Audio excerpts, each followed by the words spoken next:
जो बोओगे वही काटोगे। शिक्षाप्रद कहानी। सास की खांसी की वजह से बहू की नींद डिस्टर्ब हो रही थी। पति को तो कुछ कह नहीं सकती थी, इसलिए अपने बेटे को ही चुटकी काट ली।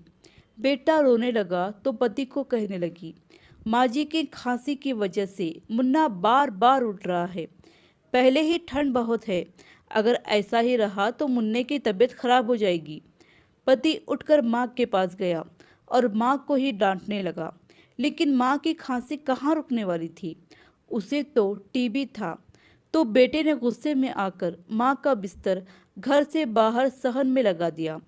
कमजोर बूढ़ी माँ घसीट घसीट कर सहन में पड़ी टूटी फूटी चारपाई तक पहुंच गई और बेटे ने एक फटा पुराना कंबल लाकर उड़ा दिया।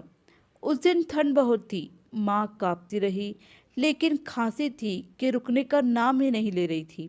बहू मैडम की नींद फिर से डिस्टर्ब हो गई, तो फिर से अपने बच्चे को चिमटी काट ली। पति फिर से जाग उठा तो पति से शिकायत करने लगी। पति बाहर गया और माँ का बिस्तर सहन से उठाकर पीछे वाले गार्डन में लगा दिया, जहाँ ठंड और ज़्यादा बढ़ गई और बेटा अपनी माँ को एक आंख देखे बिना ही वहाँ से लौटने लगा तो पत्थर से टकराकर गिर गया। बेटे को गिरता देख माँ चिंतित होते हुए कहने लगी, बेटा तुझे चोट तो नहीं लगी?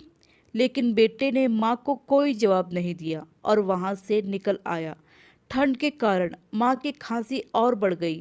कभी उल्टी होती तो कभी सांस रुक जाती और पता नहीं खांसते खांसते कब वह बेचारी हमेशा के लिए खामोश हो गई।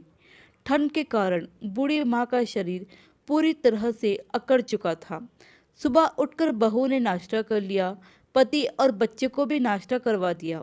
उसके बाद बाहर जाकर देखा तो बूढ़ी माँ इस दुनिया से चली गई थी, लेकिन बहू और बेटे के चेहरे पर तो कोई उदासी का भाव ही नहीं था, बल्कि वह दोनों तो खुश थे कि बूढ़ी माँ की खांसी से छुटकारा मिल गया। समय बीतता गया, उनका बेटा भी जवान हुआ। पत्नी तो अपने बेटे की जवानी में ही मर गई थी, लेकिन पति बचा था जो अब बूढ़ा हो गया था। और जब वह भी खांसता तो उसकी चारपाई भी वही होती जहां उसकी माँ की चारपाई लगाई जाती। लेकिन वह मर्द था तो उसमें सहनशीलता ज्यादा थी। एक सुबह वह अपने पोते को गोद में लेकर प्यार कर रहा था। रात को बच्चा बीमार हो गया तो बहू ने सारा इल्जाम ससुर पर लगा दिया और कहा कि ससुर ने हमसे बदला लेने के लिए हमारे बच्चे को अपने पास बाहर ठंड में सुला लिया। मैंने मांगा तो मुझे गालियां देने लगा और कहा कि तुम मेरे पोते को मुझसे दूर कर रही हो, और अब देखो हमारा बच्चा बीमार हो गया। और मगरमच्छ के आंसू बहाना शुरू कर दिए।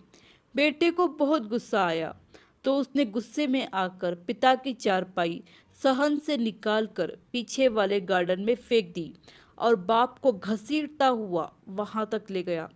बेटे के हाथों इस तरह रुसवा होकर बूढ़ा बहुत रोया और फिर अचानक उसे याद आया कि उसने भी अपने माँ के साथ यही सब किया था। और उसे यह भी याद आया कि उस समय जब वह अपनी माँ को गार्डन में ढकेल कर जा रहा था तो पत्थर से टकराकर गिर गया। तो उसकी माँ ने उसे कहा था, बेटा तुझे कहीं चोट तो नहीं लगी?